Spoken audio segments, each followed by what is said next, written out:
Bharat border share করে পাকিস্তানের সাথে। সেইখানে ভারত পাকিস্তানের কি অবস্থা তা আমরা সবাই জানি। সারাদিনই সেখানে পাকিস্তান ভারতের তো জয় বাংলা করতেই থাকে। মায়ের হয় খালি সাউন্ড হয় না। এডিটর সাহেব খালি মায়ের সাউন্ড দেখেন। এবার কয়েকদিন পর পরই এইসব নিয়ে নিউজ হইতেই গেছে। এই যে তার একটা নিউজ দেখেন, এখানে করছে যে শুধু 2020 সালে ভারতের 24 জন সৈনিকরে জয় বাংলা করে দিছে পাকিস্তান। সুক্কু পেলাম। সুক্কু পাওয়া মানে জানেন তো, তাহলে আপনারাও সুক্কু পান। আরো সুক্কু পেতে চাইলে আমি আপনাকে আরো অনেক নিউজ দেখাতে পারি। এই নিউজটা দেখেন, এখানে হেডলাইন করেছে যে ভারত পাকিস্তান সংঘর্ষে নিহত 4, কিন্তু এখানে গুরুত্বপূর্ণ বিষয় হচ্ছে 4 জনই যে জয় বাংলা হয়েছে, ওই 4 জনই ছিল ভারতের। আর এই ঘটনা ঘটেছিল 2018 সালে। তো এইগুলোর মধ্যে একজন ছিল ভারতের বিএসএফ। আবার এখানে দেখেন আর একটা নিউজ, এটা 2022 সালের একটা গোলাগুলির ঘটনা। নিউজে কইতেছে যে সেদিন পাকিস্তানি সর্বপ্রথম ভারতের উপরে গুলি চালায়। আবার এই দেখেন, এটা 2023 সালে ভারত পাকিস্তানের গোলাগুলির আর একটা ঘটনা। এখানে নিউজের ভিতরে কি করছে জানেন? করছে যে ভারতের আগ্রাসী আচরণ করার সাহস দেখানোর জবাব হিসাবে পাকিস্তান ভারতের এই সবক দিচ্ছে। আপনি নেট ঘাটলে এরকম নিউজ আরো অসংখ্য পাবেন আর সুখু পাবেন। তবে এইসব দেখে তো এটুকু বুঝতে পারতেছেন যে পাকিস্তান ভারতের আগ্রাসী হওয়ার খায়েশ রে বিন্দু মাত্র পাত্তা দেয় না। এমন কিছু বুঝলে পাকিস্তানি সবার আগে প্রতিবাদ করে। এবার আসি ভারত চীন সীমান্তের বিষয়ে। এই নিউজটা দেখেন, এনে কইতেছে যে হঠাৎ ভারত চীন সীমান্তে উত্তেজনা। এটা 2022 সালের একটা নিউজ। এবার 2023 সালে চীন তাদের নতুন ম্যাপে ভারতের অরুণাচল রে চীনের অঞ্চল হিসেবে দেখাইছে, তাই না? এই যে তারও নিউজ। আবার এই নিউজটা দেখেন, এখানে কইতেছে যে চীনের ভয়ে সীমান্তের টহলই দিতে পারতেছে না ভারত। ভারতীয় গণমাধ্যম জানায়, গেল মে মাসে চীনের সেনারা প্রকৃত নিয়ন্ত্রণ রেখার কিছু অংশ অতিক্রম করে ঘাঁটি গেড়ে বসে। ভারতের আবেদন সত্ত্বেও তারা ফিরে যায়নি। আপনাদের মনে আছে না যে লাদাখ উপত্যকায় চীন ইন্ডিয়ান সেনাদের এমন পিটানি দিছিল? মনে আছে না? কর্নেল সহ 20 জন ভারতীয় সেনা নিহত হয়েছিল। অবশ্য চীনের 4 জন মারা গেছিল। যুদ্ধ হয়েছিল হাতাহাতি। 4 জনের বদলে 20 জন মারা যায় কেন? সমান সমান হওয়া লাগবে না? হ্যাঁ, স্কোর কম কেন? কারণ ওরা হইতেছে চরম ভীতু। ওদের যত পৌরুষ বাংলাদেশের বর্ডারে। আচ্ছা, এবার মূল আলাপে ফিরে আসি। এতক্ষণের এই যে নিউজ থেকে তো এই বিষয়টা পুরোপুরি বুঝে গেছেন যে কোন দুই দেশের মাঝে দ্বন্দ্বের সম্পর্ক থাকলে উভয় দেশের যে কমন সীমান্ত এলাকায় তার প্রভাব ফেলবেই। এটা কেন কইলাম সেটা বুঝতে হইলে এবার আপনাদের বাংলাদেশ ভারত সীমান্তের গত 15 বছর থেকে দুই একটা নিউজ দেখাই। এই নিউজটা দেখেন, এটাই গত মার্চ মাসের নিউজ। নিউজে কইতেছে নওগাঁ সীমান্তে ভারতের বিএসএফ এর হাতে বাংলাদেশি নিহত। আবার এই নিউজটা দেখেন, এটা হইতেছে এই জানুয়ারি মাসের নিউজ। এখানে কইতেছে যে লালমনিরহাটের পাটগ্রাম এলাকায় ভারতের বিএসএফ এর হাতে বাংলাদেশি খুন হয়েছে। আবার দেখেন, এই জানুয়ারিতে বিএসএফ বাংলাদেশের এক বিজিবি সদস্যকে খুন করছে। আবার এই নিউজটা একটু দেখেন, এখানে কইতেছে বিএসএফ এর গুলিতে এক কিশোর নিহত, একজন আহত। এটা কিশোর বাচ্চা ছেলে, তার প্রতিও ভারতের এই বিএসএফ কতটা আক্রমণাত্মক এইবার ভাবেন। আবার এই দেখেন, রাজশাহী নওগাঁতে ভারতের বিএসএফ বাংলাদেশের মানুষকে খুন করেছে। ভারতীয়রা এসে কয় আমরা নাকি ঘৃণা ছড়াই ভারতের বিরুদ্ধে। হ্যাঁ, এগুলো কি? এগুলো কি করে? গুনে গুনে প্রত্যেক মাসে কতগুলো করে সীমান্তে মারে, মারেই চলতেছে গত 15 বছর ধরে। সর্বশেষ এই নিউজটা দেখেন, এখানে কইতেছে ভারতের বিএসএফ বাংলাদেশের সীমানাতে ঢুকে 2 রাখালরে গুলি করেছে। ভারতীয়রা বলে, ইন্ডিয়ানরা বলে যে দল বেঁধে আক্রমণ করে নাকি বাংলাদেশিরা, সেই সময় নাকি বাধ্য হইয়া গুলি করে, গুলি করতেই চায় না, ওরা ফুলের টোপা দেয়। দেখেন দৌড়ায় পালাইতেছে ছেলেরা, কোনো ঝুঁকি তৈরি করেছিল করে নাই। তারপরে এভাবে তারাই নিয়ে গুলি করছে। আচ্ছা বুঝলাম বিএসএফ জাউরা বাহিনী, কিন্তু বাংলাদেশের বিজিবি তো সীমান্ত রক্ষা করে, বেতন তো পায়, আমাদের টাকাতেই তো বেতন পায়, আপনার ট্যাক্সের পয়সা তো বেতন পায়। ওই যে মারা গেছে যারা গুলি করছে তার ট্যাক্সের পয়সাও তো বিজিবির বেতন হয় নাকি? সীমানার ভিতরে এইসব মাইরা গেল, কোন সেট বাতাচ্ছে নাই। হাসিনা সরকার কোন আনুষ্ঠানিক প্রতিবাদ জানাইছে? একটা আনুষ্ঠানিক প্রতিবাদ সেটাও জানায় নাই। স্বাধীন দেশ নাকি এটা? হাসিনা তো নাকি বাংলাদেশে কেউ মারা গেলে গান গাইতো ফেন্সি গাইয়া, জিন্দেগি জিন্দেগি বলে ওই গান গাচ্ছে এখন। এটাই এপ্রিল মাসের 9 তারিখ দুপুরবেলার ঘটনা। ফালতু আক্রমণ তো পাকিস্তানের মতো দূরের কথা, মুখের কথার প্রতিবাদটুকু করে না। বিজেপি এত মানুষ যে বিএসএফ এর হাতে খুন হয় বেশি মনে জানেই না, ভাবখানা ধরে থাকে যে কিছুই জানে না। ওই এখন কথা হইলো, কেন বিএসএফ বাংলাদেশের মানুষের সাথে এমন করে বা কেন এমন করতেছে? এর বেশ কয়েকটা কারণ আছে। সেই কারণগুলো কি কি আসেন দেখি। প্রথমত, ভারত যাদের সাথে বর্ডার শেয়ার করে এবং যাদের সাথে লাগালাগি বাড়াবাড়ি করে তাদের কোনোটার সাথে ও পেরে ওঠে না। যেমন নিউজ তো দেখলামই না, চীন আর পাকিস্তান কিভাবে ভারতের সীমান্ত জুইরা চাপ আর কোপের উপরে রাখে সবসময়। এমন মার খাইতে খাইতে এদের মাঝে মাঝে যখন রাগের সঞ্চার হয়, তখন সেই রাগ কিছুটা প্রশমিত করতেই বাংলাদেশের মানুষের মাইরা নিজের রাগ কমায়। দ্বিতীয়ত হইতেছে, মাইর খাওয়ার পর ইজ্জত বাঁচাইতে সহজ লক্ষ্যবস্তু হিসেবে বাংলাদেশের মানুষের মাইরা দুনিয়ায় নিজেদের শক্তিশালী দেখাইতে চেষ্টা করে। বাংলাদেশিদের মারার আর একটা কারণ হলো হাসিনা নিজে। ভারতের বিএসএফ জানে যে হাসিনা ভারতের খাস বান্দি দাসী, তাই ওইখানে মানুষ মারলে হাসিনা কখনো বিচার তো চাইবেই না, বিচার করবেও না, কোনো প্রতিবাদও করবে না। আর এইখানেই মানুষ খুন করা অধিকতর নিরাপদ ভারতের জন্য।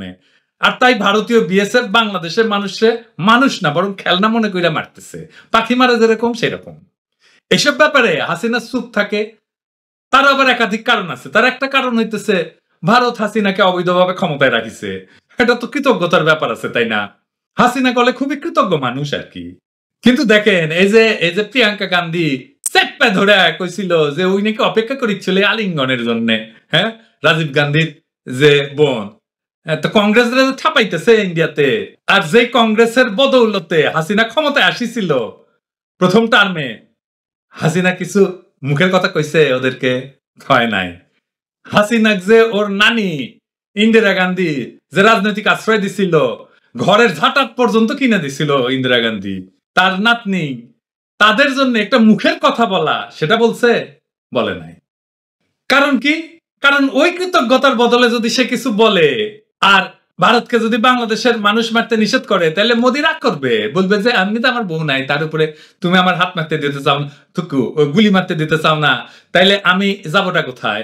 তাই এই হাসিনা দেয় মোদিরে, মানে গুলি মারতে দেয় আর কি, থুকু। আর তৃতীয় কারণ হইল বাংলাদেশের প্রতি মনে পুষে রাখা দীর্ঘকালের রাগ। হাসিনা অনেক আগে বলছে যে সে বাংলাদেশের রাজনীতি করবে প্রতিশোধ নিতে, সে রাজনীতি করতে আসে নাই, প্রতিশোধ নিতে আসছে। তাই ওই ভারতের বিএসএফদের দিয়া বাংলাদেশের মানুষদের মাইরা প্রতিশোধ নিচ্ছে, এই আক্রোশে যে এই জাতি যারা ওর বাপের মৃত্যুতে মিষ্টি বিলি করেছিল, মিষ্টি খাইছিল 15ই আগস্টে 75-এ, এদের তো সাইজ করতেই হয়। শুধু সীমান্তে মানুষ মারা না, তারা অফিসিয়ালও বাংলাদেশের মানুষের চেক পয়েন্টে হেনস্থা করিচ্ছে। বিশ্বাস না হইলে ভিডিও দেখেন, এই ভিডিওতে কি করছে। হ্যালো বন্ধুরা, আজ 7ই এপ্রিল রবিবার। আপনারা এই মুহূর্তে দেখতে পাচ্ছেন বেনাপোল স্থলবন্দরের আজকে সর্বশেষ পরিস্থিতির চিত্র। বন্ধুরা, আপনারা বুঝতেই পারছেন বেনাপোল স্থলবন্দর কিন্তু সম্পূর্ণরূপে ফাঁকা বিরাজমান করছে। ঠিক ঈদের আগ মুহূর্তেও কোনো ধরনের যাত্রী চাপ নেই, যাত্রী ভিড় নেই, কারণ বেনাপোল স্থলবন্দরের যে ভোগান্তির চিত্র, তার কারণে কিন্তু বেনাপোলকে ইতিমধ্যে বয়কট করতে শুরু করেছে সকল যাত্রী সমাগম। অন্যান্য স্থলবন্দর ব্যবহার করছেন, যার ফলে বেনাপোলে কিন্তু পুরোপুরি যাত্রী শূন্য পরিস্থিতি বিরাজমান রয়েছে। কোনো ধরনের যাত্রী কোলাহল নেই, যাত্রী ভিড় নেই, কোনো অশান্তিও নেই। এই ভিডিওতে দেখলেন তো যে দিনের সময় বেনাপোল বন্দরে উপচে পড়া ভিড় থাকতো, বাংলাদেশে বিগত দিনগুলোতে সেই ভিড় এখন আর নাই। গোটা বেনাপোল বন্দর এখন ঈদের মতো সময় প্রায় ফাঁকা। ঈদের সময় বেনাপোল বন্দরের এমন নাজেহাল দশা খুব ভালো কইরা প্রমাণ করে যে বাংলাদেশের মানুষ আর আগের থেকে এখন ভারতে যাওয়া লক্ষণীয় হারে কমায় দিছে। প্রথম আলো নিউজ করেছে, দেখেন কলকাতায় ঈদের বাজারে বাংলাদেশি ক্রেতা কম। কলকাতা প্রতিনিধি রিপোর্ট করেছে, বাংলাদেশের কেউ না।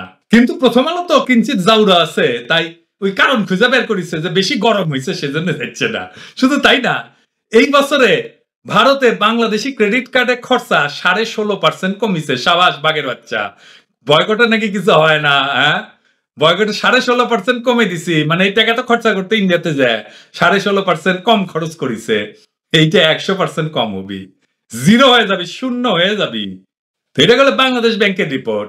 আর বাংলাদেশের জাউরা হাসিনার মিডিয়া কয় কলকাতায় নাকি বাংলাদেশিদের উপসে পড়া ভিড় দিয়ে কি করবি, টাকা তো খরচ করে না। বাংলাদেশের মানুষের ঈদের সময় ভারতে যাওয়া লক্ষণীয় হারে কমায় দেওয়া, এটাই প্রমাণ করে যে বাংলাদেশের দেশপ্রেমিক নাগরিকরা ভারতীয় পণ্য বয়কট আন্দোলনের সাথে যুক্ত হয়েছে। প্রমাণ করে যে বিপুল সংখ্যক মানুষ ভারতের আধিপত্যবাদের বিরুদ্ধে চাবুকের আঘাত হিসেবে ব্যবহার করছে ভারতীয় পণ্য বয়কট আন্দোলনের কর্মসূচিরে।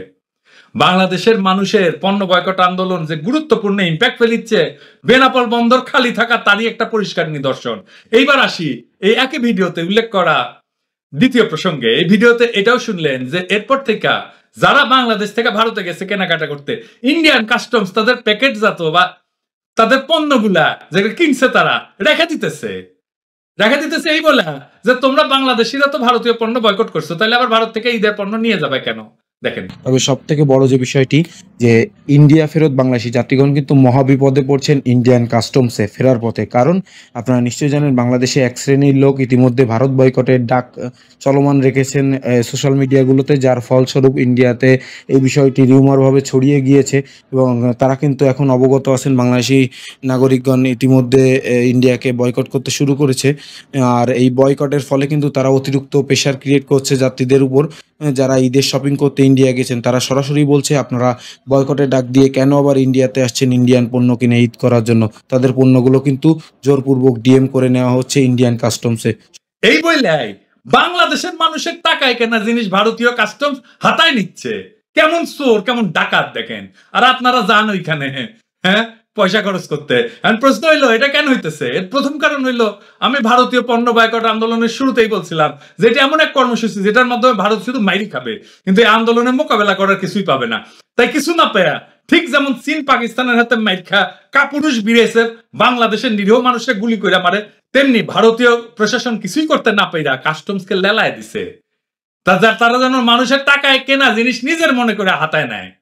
এখানে একটা কথা পরিষ্কার জানায় রাখি যে বাংলাদেশের বিপুল সংখ্যক মানুষ ভারতীয় পণ্য বয়কট আন্দোলনে যেহেতু মনে প্রাণে সমর্থন করে আর এই কর্মসূচি পালন করতেছে, তাই সংখ্যার কাছে এইবার ভারতে যাওয়ায় গুটি কয়েক মানুষ কিছুই না, কিন্তু তারা উপযুক্ত শাস্তি পাইছে। ঠিক হয়েছে, আমরা খুব খুশি হয়েছি। যা কিনতে যা ইন্ডিয়ার, যারা আগে ভারতে যাইতো ঈদ মার্কেট করতে তারা এবার যায় নাই। সেই ভারত বয়কটকৃত মানুষের সংখ্যার কাছে এই গুটি কয়েক মানুষ গণায় ধরার মধ্যে না। তাই ভারতের কাস্টমস ঘাটির গুহায় ঘাপটি মেরে বসে থাকা দুই একটা কাপড় চোপড় নিয়ে রাইখা প্রতিশোধ নিতে চাওয়া বয়কট আন্দোলনের একটা চুলো বাঁকা করতে পারবে না। তাই আমি এই অহেতুক ব্যাপারে আর আলাপ নাইবা দিলাম। আর হ্যাঁ, যারা আগে ভারতে মার্কেট করতে যেতেন এবার ভারতীয় পণ্য বয়কট আন্দোলনের সাথে একাত্মতা প্রকাশ করে ভারতে যান নাই, তাদেরকে অশেষ ধন্যবাদ। আর ভারতের বেনাপোল কাস্টমস রে বলবো এইভাবে অন্যের কেনা কাপড় চোপড় চোর ডাকাতের মতো চুরি করে না বাইরে মুদিরে বল বাংলাদেশের সাথে ব্যবসায়িক সমস্ত লেনদেন বন্ধ করতে, দেখি কেমনে পারিস। হ্যাঁ, বাল শুনের দলগুলা এগুলি করতে পারলেন না বুঝতাম। হ্যাঁ, বাংলাদেশের মানুষের কাছে অকারের মতো জিনিস না বেচাও পেটে খাবার জুতাইতে পারার মতো কিছু করতে পারিস, তা তো কিছুই পারিস না। আর যে দুই একজন ভারতে গেছিলেন গিয়া ভারতীয় কাস্টমসে এমন ঘটনার সাক্ষী হয়েছেন, তাদেরকে বলবো মনে মনে প্রতিজ্ঞা করেন আর যাবেন না। নিষেধ করেছিলাম, শোনেন নাই তো? প্রতিজ্ঞা করেন যে ভারতীয় পণ্যের বয়কট কইরা দাদা বাবুদের ভাতে পানিতে মাইরা এদের সব